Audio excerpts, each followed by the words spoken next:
Evento a mí no llega pasto. Tu vida no vale nada. Gente como tú ni siquiera debería existir. Todo quedó grabado.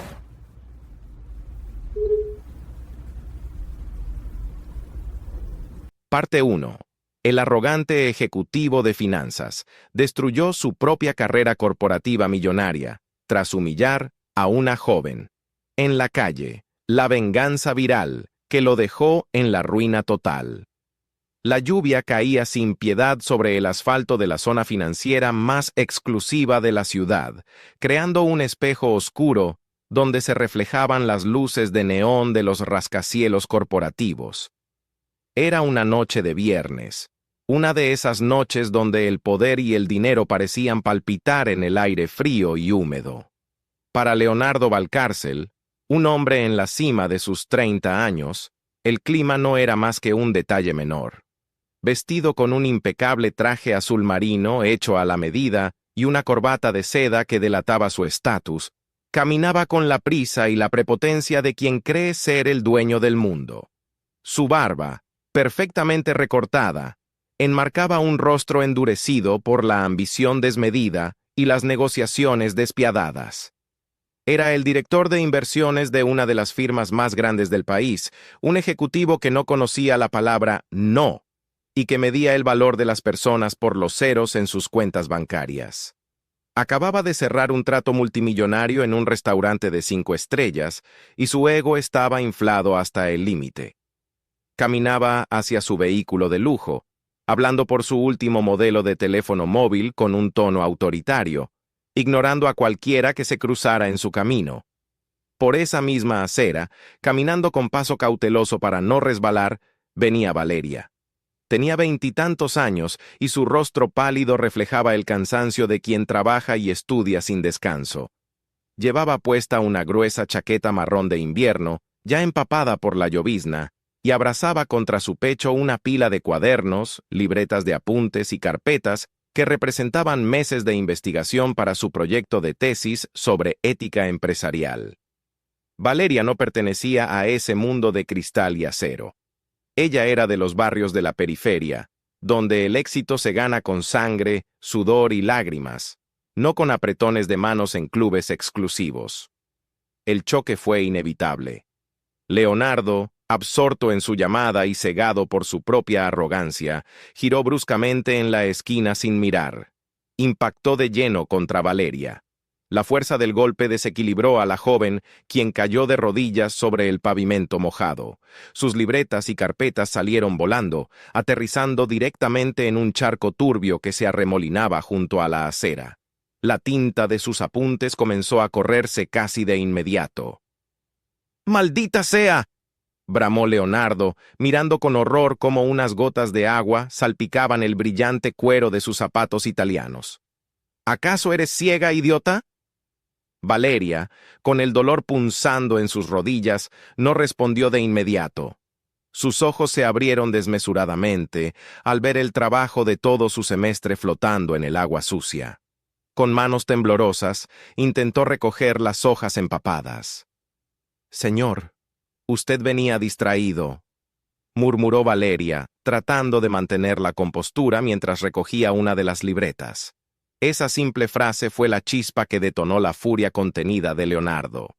Para un hombre como él, ser cuestionado por alguien que él consideraba inferior era el peor de los insultos. Cortó su llamada telefónica y se irguió en toda su estatura, proyectando una sombra amenazante sobre la joven arrodillada. La luz de un farol de la calle iluminó su rostro, revelando una expresión de desprecio absoluto. «¿Yo venía distraído?», gritó Leonardo, con la voz resonando por encima del ruido ahogado del tráfico nocturno y el zumbido constante de la ciudad. «Tú eres la que se atravesó en mi camino como un estorbo. Mírate, mira la basura que llevas puesta». Valeria levantó la vista, sorprendida por la agresividad desproporcionada del hombre. «Solo le pido un poco de respeto», dijo ella, su voz temblando ligeramente por el frío y la indignación, pero manteniendo la mirada. «Mis apuntes se han arruinado por su culpa». Parte 2. El silencio ensordecedor del penthouse y la tormenta digital, que destrozó un imperio. El trayecto en su automóvil deportivo de lujo hasta su exclusivo penthouse en el piso 50 fue para Leonardo Valcárcel simplemente un trámite más en su vida perfecta. Mientras el motor rugía con esa potencia contenida que tanto le fascinaba, su mente ya había descartado por completo el incidente bajo la lluvia. Para un director de inversiones que manejaba carteras de cientos de millones de dólares, el llanto reprimido de una estudiante universitaria no registraba ni un solo punto en su radar de preocupaciones. Él era intocable. El mercado de valores había cerrado al alza, sus comisiones trimestrales estaban aseguradas, y su puesto en la junta directiva de la firma financiera era prácticamente un hecho. Al ingresar a su apartamento, el contraste con la fría y húmeda calle era abismal.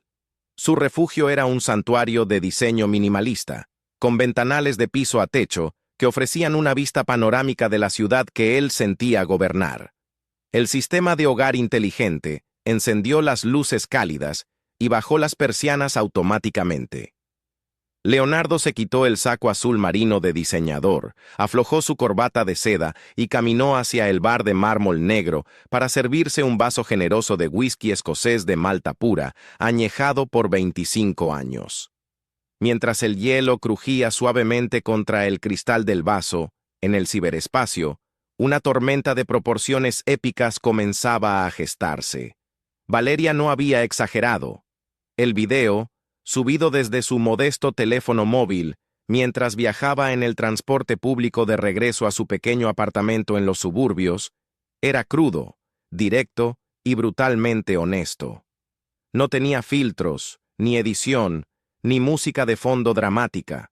Solo mostraba la cruda realidad de un hombre en la cima del poder corporativo, pisoteando la dignidad de una ciudadana común. El algoritmo de las redes sociales es una bestia impredecible, pero tiene un apetito voraz por la indignación y la justicia kármica. Los primeros 100 espectadores compartieron el video casi de inmediato. En cuestión de minutos, la cifra saltó a 1000. Los comentarios comenzaron a inundar la publicación original, creando una avalancha de repudio. ¿Quién se cree este tipo? La arrogancia en su máxima expresión, escribió un usuario. Conozco ese logo en su gafete. Es de la firma de inversiones Capital and Trust. ¿Así es como tratan a la gente normal?, señaló otro, etiquetando a la cuenta oficial de la empresa. Para cuando Leonardo tomó el primer sorbo de su whisky y se dejó caer en su inmenso sofá de cuero italiano en el centro de su sala de estar, el video ya había cruzado la barrera de las 500,000 reproducciones. Periodistas independientes, activistas de los derechos humanos y, lo que era peor para la empresa, analistas de riesgo reputacional, comenzaron a compartir el clip. El hashtag El arrogante de Wall Street se posicionó como tendencia número 1 a nivel nacional. La sala de estar de Leonardo estaba en penumbras. Él prefería la oscuridad después de un largo día de números y pantallas parpadeantes. Dejó el vaso sobre la mesa de centro de cristal y cerró los ojos, disfrutando del silencio. De repente, su teléfono personal, que había dejado sobre el cojín a su lado, vibró. Lo ignoró. Era viernes por la noche.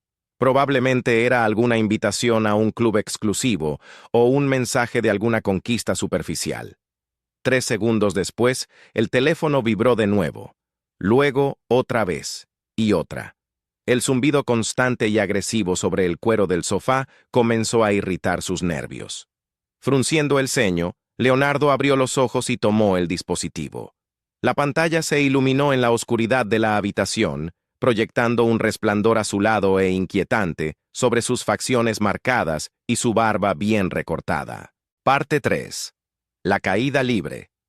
Del magnate financiero y el desesperado intento por salvar su imperio. Tras el video viral que destruyó su vida. El amanecer trajo consigo una luz pálida y grisácea que se filtraba a través de los enormes ventanales del penthouse, iluminando un escenario de absoluta desolación. Leonardo Valcárcel no se había movido de su sofá de cuero italiano. La pantalla de su teléfono móvil, ahora con la batería al límite del colapso, seguía siendo el único vínculo con una realidad que se había desmoronado en menos de 12 horas. No había dormido un solo segundo. A su lado, la botella de whisky escocés de 25 años estaba vacía, pero el alcohol no había logrado adormecer el pánico punzante que le oprimía el pecho.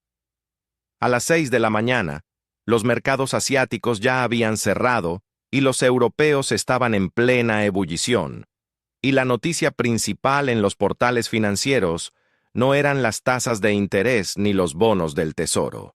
Era él.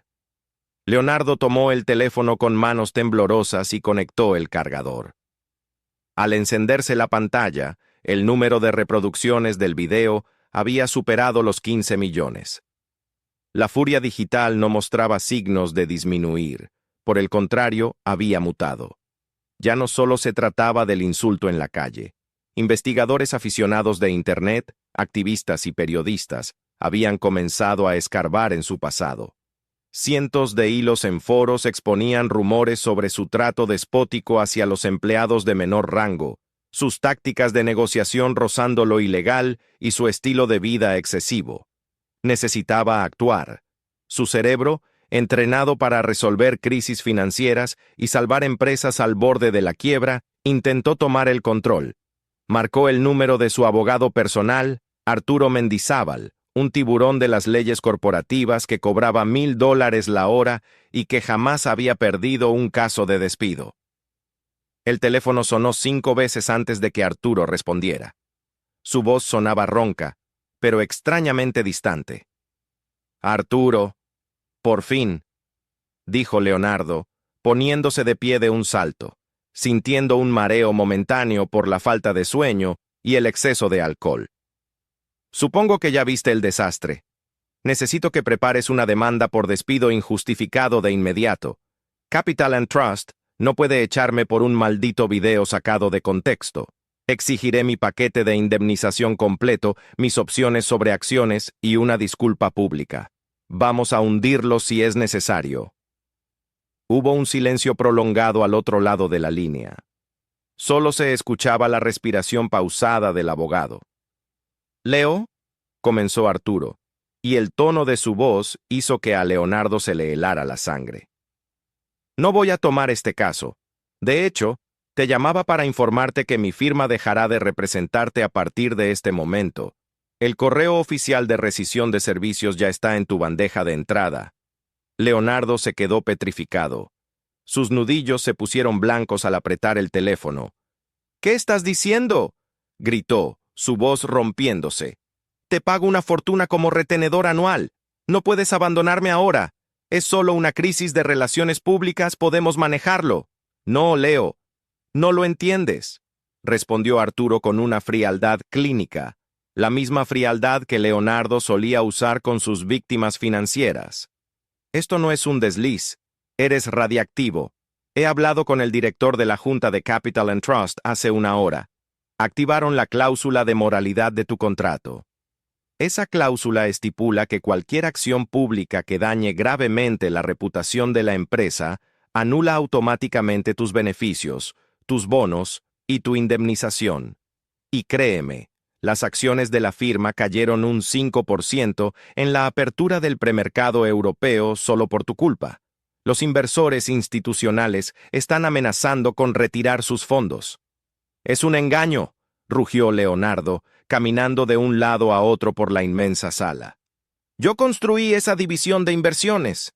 Yo les hice ganar miles de millones». Parte 4.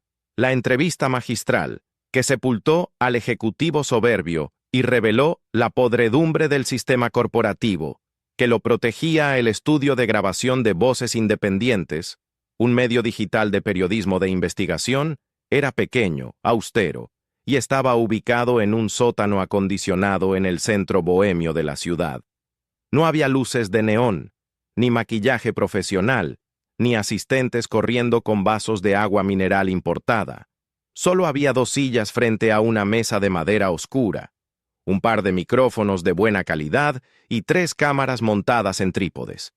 Para Valeria, ese entorno modesto era infinitamente más poderoso que los relucientes platós de las grandes cadenas de televisión que habían intentado comprar su exclusiva durante todo el fin de semana.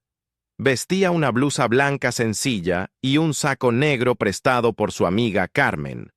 Su postura era serena, y su mirada, la misma que había congelado la sangre de Leonardo Valcárcel bajo la lluvia, ahora se dirigía con firmeza hacia Mateo, el joven periodista que conducía el espacio.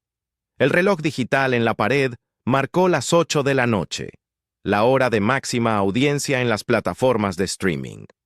La luz roja de la cámara principal se encendió. Estaban en vivo. Buenas noches a todos nuestros espectadores, comenzó Mateo, mirando directamente a la lente. Durante las últimas 48 horas, las redes sociales y los medios tradicionales han estado dominados por un solo tema, el video viral que expuso la brutal agresión verbal de un alto directivo de la firma financiera Capital & Trust hacia una estudiante universitaria. Hoy, tenemos en nuestro estudio a Valeria, la joven que, con 15 segundos de grabación, desató un terremoto en el mundo corporativo. Valeria, gracias por elegir nuestro espacio. Gracias a ti, Mateo, por darme la oportunidad de hablar sin filtros ni ediciones sensacionalistas, respondió Valeria. Su voz, clara y modulada, transmitía una autoridad natural que contrastaba con su juventud. El mundo entero quiere saber cómo te sientes tras haber provocado el despido de uno de los hombres más influyentes de la bolsa de valores local. Muchos te llaman una heroína urbana.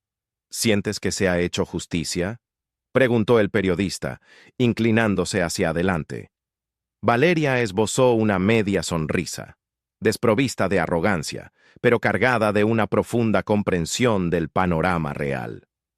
Esa es exactamente la narrativa que quiero corregir hoy, Mateo, dijo Valeria, mirando fijamente a la cámara, sabiendo que millones de personas, incluyendo directivos, analistas y ciudadanos de a pie, la estaban escuchando.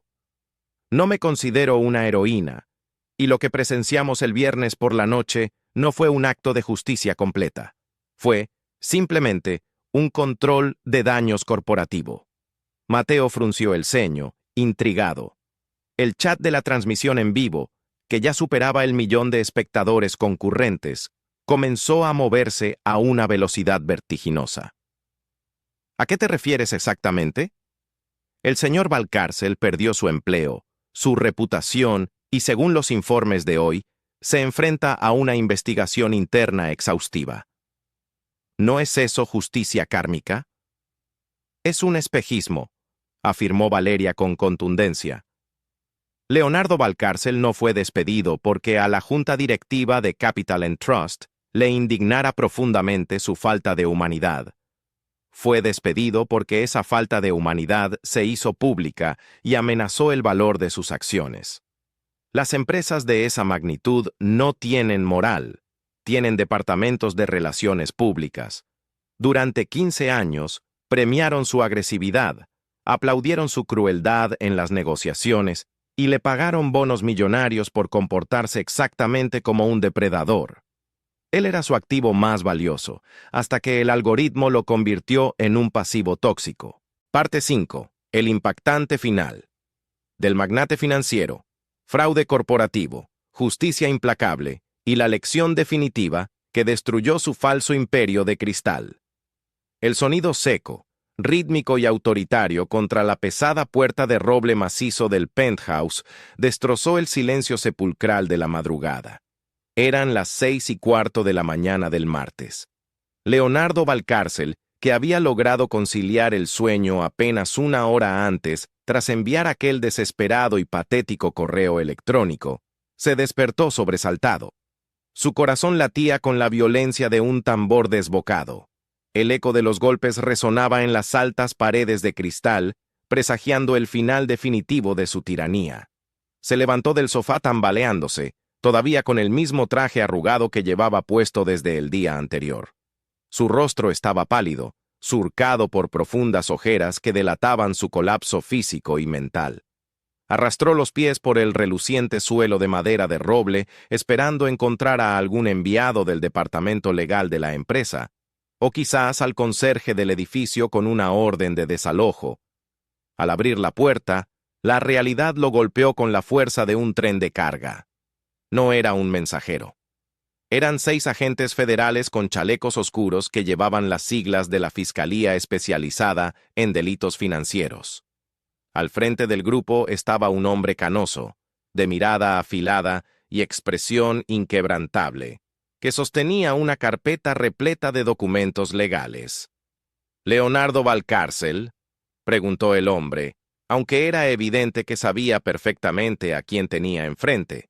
Su voz era gélida, profesional y carente de cualquier deferencia hacia el lujo que lo rodeaba. «Soy yo. ¿Qué significa todo esto?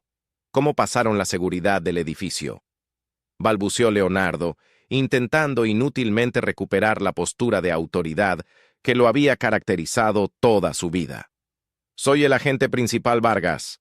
Tenemos una orden de allanamiento y registro para esta propiedad, incautación de todos sus dispositivos electrónicos personales y corporativos y una orden de aprehensión en su contra», declaró el agente, extendiendo el documento hacia el pecho del ex ejecutivo. «Queda usted bajo arresto por los cargos de fraude bursátil, manipulación del mercado y malversación de fondos corporativos. Tiene derecho a guardar silencio. Cualquier cosa que diga podrá y será utilizada en su contra en un tribunal de justicia». El mundo de Leonardo dejó de girar. El aire pareció evaporarse de sus pulmones. «Esto es un error garrafal», gritó, retrocediendo un paso mientras 2 agentes ingresaban rápidamente al apartamento y comenzaban a desconectar sus computadoras y revisar sus cajones. «Yo no he cometido ningún fraude. Soy el director de inversiones. Todo lo que hice fue bajo la autorización de la Junta Directiva de Capital and Trust. Llamen a mi abogado, Arturo Mendizábal». El agente Vargas lo miró con una mezcla de lástima y hastío. Hizo una señal a uno de sus compañeros, quien sacó unas esposas de metal brillante. «El señor Mendizábal ya no lo representa, señor Valcárcel, y respecto a Capital and Trust, fueron ellos quienes entregaron los discos duros de su departamento a la fiscalía anoche». En cuanto el video de su altercado en la calle se volvió viral y las acciones comenzaron a caer en picada, la empresa necesitaba un chivo expiatorio para calmar a los inversores institucionales. Al revisar sus archivos para justificar su despido, descubrieron convenientemente una serie de transacciones ilícitas en paraísos fiscales. Lo han entregado para salvarse ellos mismos. Usted ya no es su empleado estrella. Usted es su coartada. Leonardo soltó una carcajada seca, carente de cualquier rastro de humor. Levantó el brazo, haciendo gestos amplios y teatrales con la mano, señalándola de arriba a abajo como si ella fuera una plaga. «¿Respeto? ¿Para alguien como tú?», escupió las palabras con asco. «No me hagas reír. Personas como tú solo sirven para estorbar el progreso de los que verdaderamente importamos. Eres patética, arrastrándote en la calle por unos papeles sin valor». La gente que pasaba a lo lejos aceleraba el paso, agachando la cabeza para evitar involucrarse. El sonido del tráfico parecía haberse convertido en un zumbido tenso y sordo, aislando a ambos en una burbuja de confrontación. «No tiene derecho a hablarme así», respondió Valeria, apretando los dientes. Ya no intentaba recoger los papeles arruinados. Se quedó allí, en cuclillas, observando la rabia incontrolable del ejecutivo. «Tengo todo el derecho que me da mi posición», rugió Leonardo, perdiendo por completo los estribos, su rostro enrojecido por la ira. «Tu vida no vale absolutamente nada. Gente como tú ni siquiera debería existir. Son unos parásitos, unos fracasados que solo lloriquean mientras los verdaderos hombres de negocios movemos este país. Eres una completa inútil». El eco de sus palabras rebotó contra las paredes de los edificios cercanos. Leonardo respiraba agitadamente, esperando ver lágrimas, esperando ver sumisión. Estaba acostumbrado a que sus empleados temblaran ante sus gritos, a que sus rivales corporativos cedieran ante su agresividad. Quería destruir a esta joven por atreverse a cruzar su camino y manchar sus zapatos. Pero Valeria no lloró. No apartó la mirada. No se encogió de miedo. La lluvia seguía cayendo, resbalando por el rostro de la joven, mezclándose con la suciedad del suelo. El ruido de la calle, las sirenas a lo lejos, el rugido de los motores. Todo pareció desvanecerse en el aire. Hubo un silencio absoluto entre los dos. Lentamente, Valeria abrazó las libretas mojadas contra su pecho, como si estuviera protegiendo su propia dignidad. Levantó el rostro hacia Leonardo. La luz de neón se reflejaba en sus ojos, pero en ellos no había terror. Solo había una frialdad analítica, una calma perturbadora que heló la sangre de Leonardo por una fracción de segundo, aunque su orgullo no le permitió admitirlo. La mirada de Valeria era como un cuchillo de hielo atravesando el ego del ejecutivo. «Ya terminé de escucharlo, señor», dijo Valeria, con una voz americana, firme, pausada y escalofriantemente tranquila. Leonardo frunció el ceño, confundido por la falta de histeria. ¿Por qué no estaba llorando? ¿Por qué lo miraba con esa lástima helada? «¿Qué dijiste, estúpida?», masculló él, dando un paso amenazador hacia adelante. Valeria se puso de pie lentamente, sin dejar de mirarlo a los ojos. Ya no era una estudiante indefensa en el suelo. Era un juez dictando sentencia. Deslizó su mano libre hacia el bolsillo de su gruesa chaqueta marrón y sacó su teléfono celular. La luz de la pantalla iluminó el botón rojo parpadeante que indicaba que estaba en medio de una grabación de video. Había comenzado a grabar en el instante exacto en que sus papeles cayeron al suelo y él empezó a insultarla. Con un movimiento suave, detuvo la grabación. «Dije», repitió Valeria, y su tono fue tan claro que cortó el aire húmedo de la noche, que todo quedó grabado.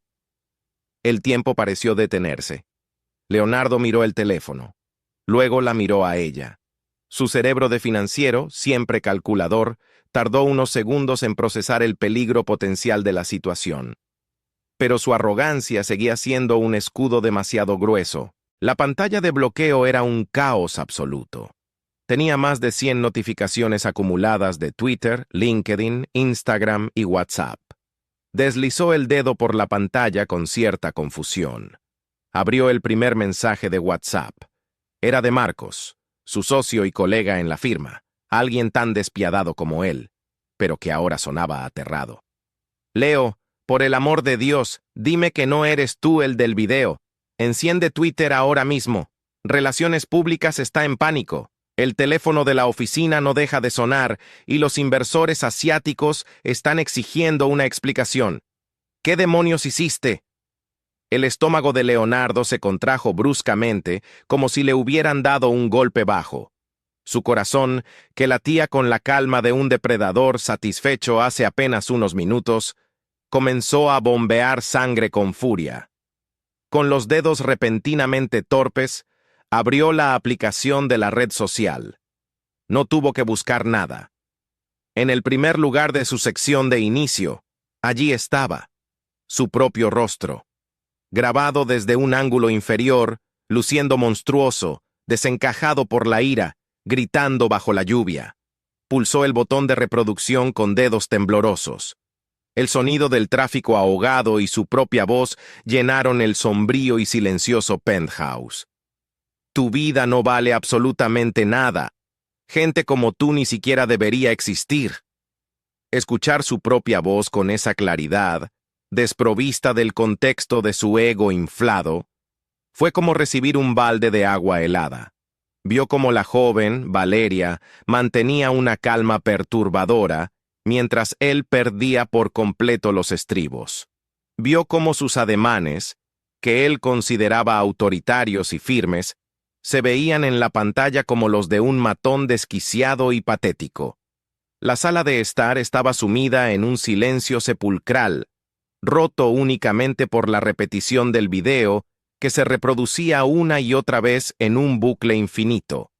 El rostro de Leonardo, iluminado únicamente por la luz fría del smartphone, pasó de la confusión a la incredulidad y finalmente al terror más absoluto. Deslizó la pantalla hacia abajo para leer los comentarios y el pánico se apoderó de él. No solo estaban destrozando su imagen personal, estaban atacando a la empresa. Mencionaban las acciones de la firma, los fondos de pensiones que manejaban, la ética corporativa. Había desatado una crisis de relaciones públicas de nivel 5, el tipo de crisis que destruye empresas multimillonarias y evapora carreras en cuestión de horas. De pronto, una notificación diferente apareció en la parte superior de la pantalla. Un sonido digital, agudo y sutil, cortó el aire pesado de la habitación. Era un correo electrónico. El remitente era el Departamento de Recursos Humanos y la Junta Directiva de Capital and Trust. La dirección de correo electrónico estaba marcada con la etiqueta roja de alta prioridad. Leonardo tragó saliva. Sentía la garganta seca, áspera. Pulsó sobre el sobre virtual. El texto era breve, frío y legalmente blindado. No había saludos cordiales ni agradecimientos por sus años de servicio. El departamento legal de la empresa, experto en mitigar daños, había actuado con la misma velocidad y crueldad con la que él solía operar en el mercado. En el centro de la pantalla, destacando sobre el fondo blanco del correo, un texto en letras rojas y en negrita sellaba su destino. La empresa confirma su despido inmediato por violación grave del Código de Conducta y Ética Corporativa. Se le prohíbe el acceso a las instalaciones. Leonardo dejó de respirar. El tiempo se detuvo. «Y en 15 segundos les hiciste perder la confianza del mercado», sentenció el abogado. «Nadie va a defenderte, Leo. Ninguna firma prestigiosa va a querer que su nombre se asocie con el hashtag que es tendencia mundial ahora mismo. Te sugiero que cierres tus redes sociales, te mudes a tu casa de campo y desaparezcas del ojo público por un par de años. Estás acabado. Adiós, Leonardo». El clic de la llamada terminada resonó en los oídos del exdirector financiero como el sonido de una guillotina cayendo. Lanzó el teléfono contra la pared de mármol con todas sus fuerzas, haciéndolo añicos. Se dejó caer de rodillas en medio de su lujoso apartamento, repentinamente consciente de que el poder que creía poseer era solo una ilusión sostenida por el dinero, un dinero al que ya no tenía acceso. Mientras tanto, a kilómetros de allí, en un modesto apartamento de los suburbios del sur de la ciudad, el aroma a café recién hecho llenaba una pequeña cocina de paredes descascaradas. Valeria estaba sentada a la mesa de fórmica, usando un secador de pelo para intentar salvar algunas de las hojas mojadas de sus libretas de apuntes. La luz de la mañana entraba tímidamente por la única ventana, revelando las ojeras marcadas en su rostro joven. Su compañera de piso, Carmen, entró corriendo desde el dormitorio, sosteniendo su propio teléfono móvil como si estuviera en llamas. Sus ojos estaban abiertos de par en par. «¡Valeria! Por Dios, Valeria, dime que estás viendo esto», exclamó Carmen, casi sin aliento, colocando el teléfono frente al rostro de su amiga. Valeria apagó el secador y miró la pantalla. Era un noticiero matutino de cobertura nacional. En la pantalla dividida aparecía el video de la noche anterior, y al lado una fotografía corporativa de Leonardo Valcárcel con un enorme sello rojo cruzado que decía «Despedido». «Sabía que tendría repercusiones», dijo Valeria, su voz calmada y sin rastro de sorpresa. La arrogancia deja huellas muy profundas en la era digital. Las empresas ya no pueden ocultar el comportamiento de sus directivos cuando la evidencia es pública. ¿Repercusiones? Carmen soltó una carcajada nerviosa. «Valeria, derribaste a uno de los hombres más poderosos de Wall Street local. Tienes miles de mensajes. Periódicos, revistas de negocios, canales de televisión. Todos quieren una entrevista exclusiva contigo. Te están llamando la voz de la dignidad corporativa. Hasta hay abogados ofreciéndose pro bono para que lo demandes por agresión verbal y daños a tu propiedad intelectual. Valeria tomó un sorbo de su café negro, procesando la información. Miró las hojas arrugadas y manchadas de tinta que representaban su esfuerzo académico. No sentía alegría por la caída de Leonardo Valcárcel. Sentía una profunda satisfacción por la justicia kármica que operaba a través de la tecnología. «No voy a demandarlo por dinero, Carmen», respondió Valeria con firmeza, levantando la mirada. «Si lo hago, esto se convertirá en un circo mediático sobre la codicia, y le daré la razón a él. Dirán que yo planeé esto para extorsionarlo. Mi proyecto de tesis es sobre ética empresarial y responsabilidad social. Esto es el mejor estudio de caso que podría haber imaginado. Entonces, ¿qué vas a hacer? ¿Vas a ignorar a las grandes cadenas de televisión? Te están ofreciendo dinero solo por sentarte en sus platós de entrevistas. Daré una sola declaración», decidió Valeria poniéndose de pie, su postura recta y segura. «A un medio independiente. Y mi mensaje no será sobre él. Él ya se destruyó solo. Mi mensaje será para las empresas que permiten que psicópatas corporativos dirijan sus equipos solo porque generan ganancias a corto plazo. Hoy fue un despido por relaciones públicas, pero el verdadero problema es la cultura tóxica que ellos mismos cultivan. Al otro lado de la ciudad, en la penumbra de su inmenso penthouse de cristal, Leonardo Valcárcel escuchaba estas palabras sintiendo que el aire se le escapaba de los pulmones. Estaba sentado en el suelo de madera de roble, con la espalda apoyada contra la pared, iluminado únicamente por el brillo de su computadora portátil. Su costoso teléfono inteligente seguía destruido en una esquina de la habitación. El silencio de su apartamento era asfixiante. A lo largo del día, había intentado comunicarse con sus supuestos amigos, sus socios de golf, los políticos a los que había financiado campañas. Todos, sin excepción, habían bloqueado su número o lo habían derivado a sus secretarias con excusas vacías. Era un paria, un intocable en el sentido más trágico de la palabra. Pero lo que más lo aterrorizaba en ese instante no era la soledad, sino la precisión quirúrgica con la que la chica de la chaqueta marrón estaba desnudando su realidad frente a millones de personas. Entonces, ¿estás diciendo que el problema no es el individuo, sino el sistema?, preguntó Mateo en la pantalla, tomando notas rápidamente. Estoy diciendo que el sistema diseña a estos individuos, continuó Valeria, apoyando las manos sobre la mesa, proyectando una calma letal. Mi tesis universitaria, cuyos apuntes fueron destruidos esa noche, se centra en la psicopatía corporativa. Individuos carentes de empatía, narcisistas y despiadados que son ascendidos rápidamente porque las métricas de éxito solo miden la rentabilidad a corto plazo. El señor Valcárcel me gritó que mi vida no valía nada porque no genero capital. Esa no es solo su opinión personal, es la filosofía no escrita de la empresa que acaba de desecharlo como a basura. Lo usaron como a un perro de ataque, y cuando el perro mordió frente a las cámaras, lo sacrificaron para salvar la imagen de los dueños. Leonardo tragó saliva con dificultad. Las palabras de Valeria resonaban en su cabeza, rebotando contra las paredes de cristal de su prisión de lujo. Miró la caja de cartón barata que reposaba sobre la mesa de centro de mármol. Ella tenía razón. Cada maldita palabra era cierta. Había sacrificado su ética, sus relaciones personales y su propia humanidad para escalar en una estructura que lo había repudiado en menos de un minuto, mediante un correo electrónico automatizado. ¿Qué mensaje le enviarías a los directivos que nos están viendo en este momento?, inquirió Mateo, visiblemente impresionado por la madurez del análisis de su invitada. Les diría que la era de la impunidad en las sombras ha terminado, sentenció Valeria. Todo el mundo lleva una cámara en el bolsillo.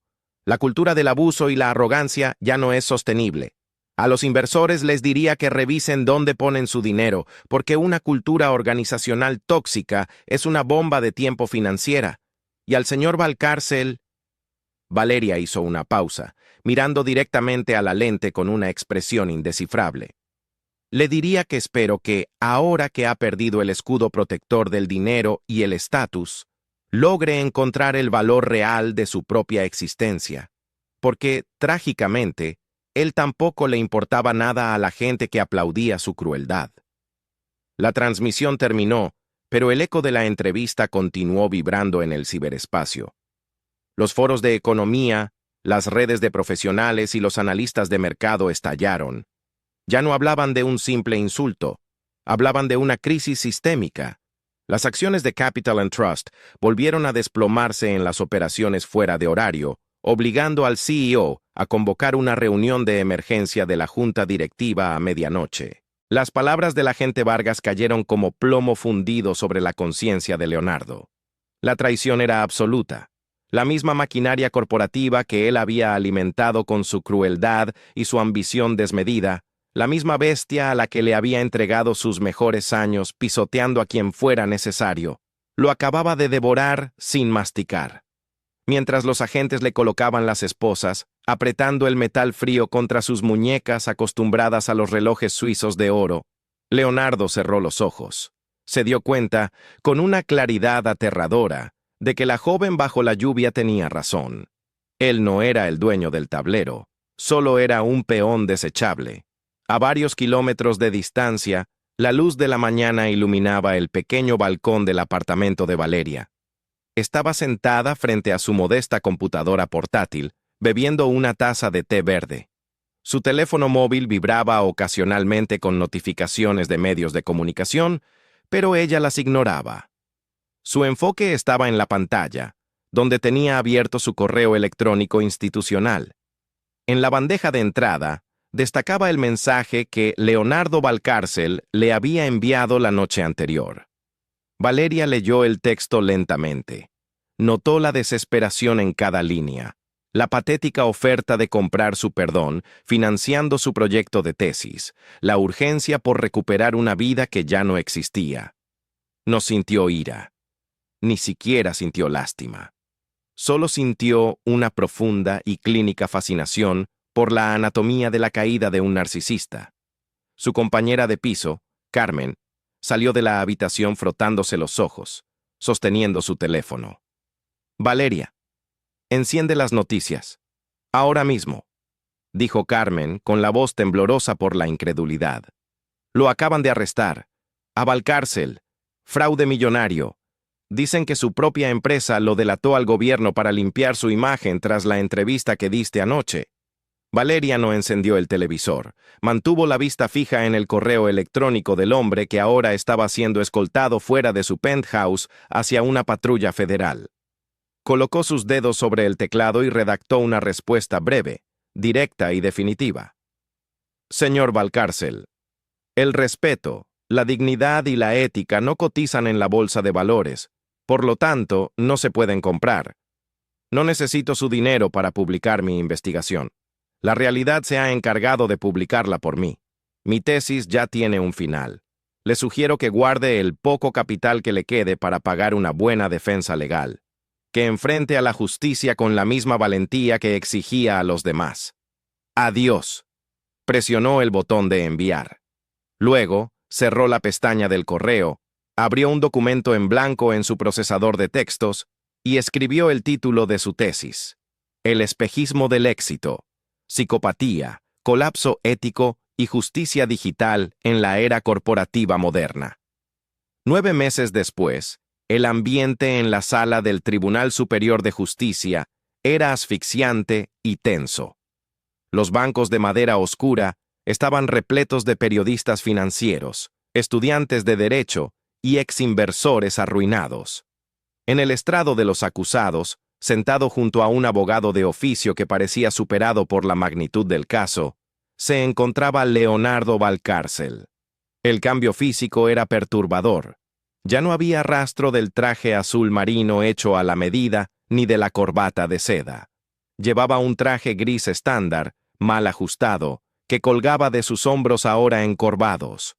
Su barba, antes perfectamente delineada, lucía desaliñada y salpicada de canas prematuras. Su mirada, que alguna vez disparó desprecio como un arma letal, ahora estaba vacía, clavada en la superficie de la mesa de la defensa. El fiscal del Estado caminaba de un lado a otro, desgranando la red de corrupción, sobornos y lavado de dinero que Leonardo había operado. Pero lo más doloroso para el ex ejecutivo no fue escuchar los cargos en su contra, sino ver quién testificaba en el estrado. ¿Y qué crees que vas a hacer con eso, niña?, se burló Leonardo, aunque su voz carecía de la fuerza anterior. ¿Me vas a demandar? Yo tengo un ejército de abogados que te dejarían en la calle antes de que puedas pestañear. Nadie te va a creer. Eres una don nadie, y yo soy Leonardo Valcárcel. Borra eso ahora mismo si sabes lo que te conviene.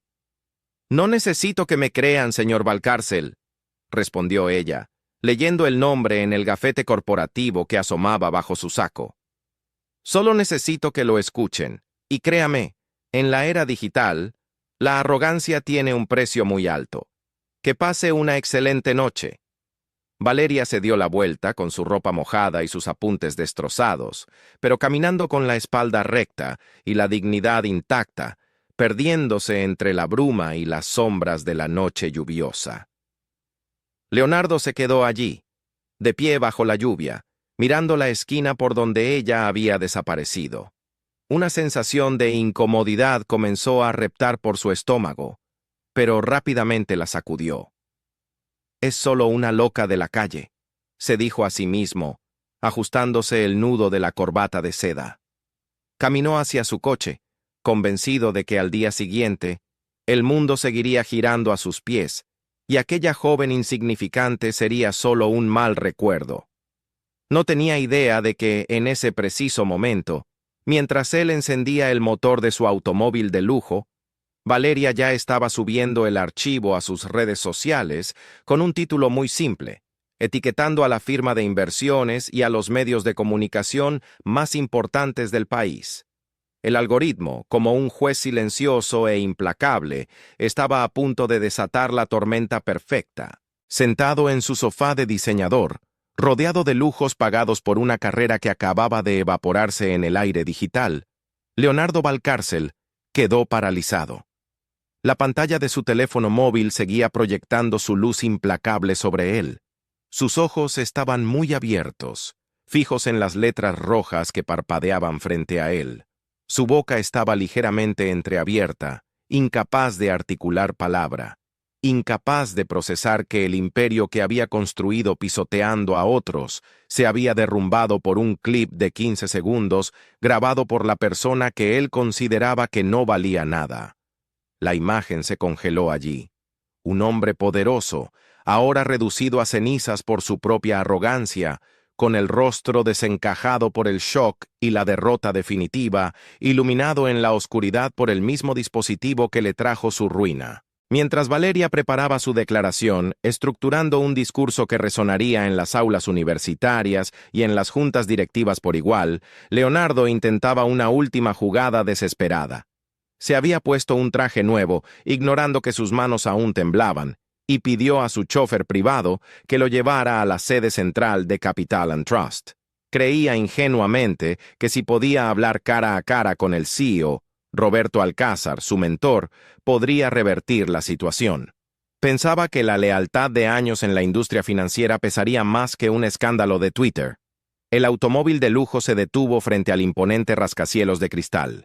Leonardo salió, intentando proyectar la misma aura de invencibilidad de siempre. Caminó hacia las puertas giratorias con paso firme. Sin embargo, al llegar al vestíbulo principal, de mármol blanco y techos altísimos, se encontró con una barrera física. 4 guardias de seguridad privada, vestidos de negro y con comunicadores en sus oídos, se interpusieron en su camino. Detrás de ellos, los torniquetes de acceso digital parpadeaban con luces rojas. El jefe de seguridad, un hombre robusto que Leonardo siempre había tratado con absoluto desdén y al que ni siquiera saludaba, dio un paso al frente. En sus manos sostenía una caja de cartón estándar. «Buenos días, señor Valcárcel», dijo el jefe de seguridad, su tono de voz profesional, pero cargado de una satisfacción apenas disimulada. «Tengo órdenes estrictas de la Junta Directiva de no permitirle el ingreso a las instalaciones. Su tarjeta de acceso ha sido desactivada y sus códigos biométricos han sido borrados del sistema». Leonardo sintió que la sangre le hervía en el rostro. Miró a su alrededor. Varios empleados de menor rango, analistas financieros y asistentes, se habían detenido en el inmenso lobby. Todos lo miraban. Algunos murmuraban. Otros simplemente lo observaban con una mezcla de lástima y alivio. «Apártate de mi camino, Ramírez», gruñó Leonardo, utilizando por primera vez en 5 años el apellido del guardia. «Necesito ver a Roberto ahora mismo. Tengo cosas en mi oficina que me pertenecen». El jefe de seguridad no se inmutó. Extendió los brazos y le entregó la caja de cartón a Leonardo. «El Departamento de Recursos Humanos ya ha vaciado su oficina, señor Valcárcel», explicó el guardia, manteniendo una barrera física infranqueable. «Aquí están sus efectos personales, fotografías, algunas plumas estilográficas y artículos de decoración. Cualquier documento físico o dispositivo electrónico es propiedad de Capital and Trust y ha sido retenido para la auditoría interna que se está llevando a cabo sobre su departamento». Leonardo tomó la caja de cartón por puro instinto. Pesaba muy poco. Era el resumen patético de una carrera de 15 años de ambición desmedida y falta de escrúpulos. Miró el contenido: una foto de él mismo en un yate, un reloj de escritorio caro y una taza de café. Nada más. Ningún premio, ningún reconocimiento real. «Señor Valcárcel, le pido que se retire del edificio inmediatamente», añadió el jefe de seguridad, su voz resonando en el silencioso vestíbulo. «Si se niega, tengo instrucciones del departamento legal de llamar a la policía por allanamiento de morada». La humillación fue absoluta y aplastante.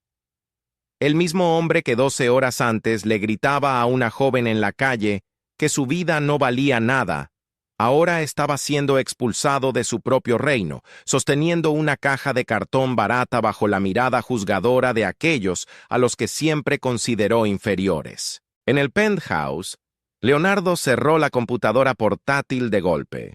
El sudor frío perleaba su frente. Había esperado que Valeria se regodeara en su victoria, que lo insultara, que exigiera dinero. Eso lo habría enfurecido, pero habría sido un juego que él entendía. La habría convertido en una oportunista y a él en una víctima de extorsión a los ojos de sus pares. Pero ella había hecho algo infinitamente peor. Lo había convertido en una simple herramienta defectuosa, en una víctima de su propia ignorancia. Lo había despojado de su rol de gran villano, para reducirlo a un peón prescindible del engranaje corporativo. Con las manos temblorosas, Leonardo se puso de pie.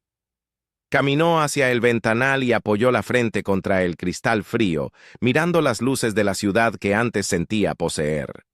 Su cuenta bancaria principal había sido congelada esa misma tarde, debido a la auditoría interna por posibles malas prácticas financieras que la empresa había iniciado como excusa para retener su capital. Su tarjeta de crédito platino había sido rechazada al intentar pedir comida a domicilio. El colapso era total. De repente, una idea absurda, desesperada y patética cruzó por su mente. Necesitaba hablar con ella. No para amenazarla, no para insultarla. Necesitaba, de una forma retorcida, que su cerebro narcisista apenas podía procesar, que ella detuviera el escrutinio público. Creía que si lograba pedirle perdón, tal vez podría recuperar un fragmento del control que había perdido. Se dirigió al estudio de su apartamento, abrió una vieja computadora de escritorio que apenas usaba y accedió al directorio público de la universidad pública, donde, según habían publicado los medios, estudiaba Valeria. Le tomó 30 minutos, pero finalmente encontró un correo electrónico institucional asociado a su nombre y a la Facultad de Sociología y Negocios. Sus dedos, antes ágiles para teclear órdenes de compra de millones de dólares, ahora dudaban frente al teclado. Valeria, escribió y luego borró. Señorita, escribió de nuevo. Tampoco le convencía. Finalmente, comenzó a redactar un mensaje dictado por el pánico, la desesperación y los restos fragmentados de un ego destrozado. Valeria, vi tu entrevista. Tienes razón en muchas cosas. La empresa me ha abandonado. Me han quitado todo, incluso el acceso a mi propio dinero. Estoy dispuesto a emitir una disculpa pública formal, redactada en los términos que tú decidas, y financiar la publicación de tu proyecto de tesis a nivel nacional. Solo te pido que emitas un comunicado diciendo que aceptas mis disculpas para que la presión mediática cese. Necesito recuperar mi vida. Por favor, hablemos. Leonardo Valcárcel. Envió el correo antes de que su orgullo pudiera detenerlo. Se quedó mirando la pantalla, esperando un milagro digital, esperando que el dinero, incluso como promesa futura, siguiera siendo la llave maestra para abrir cualquier puerta.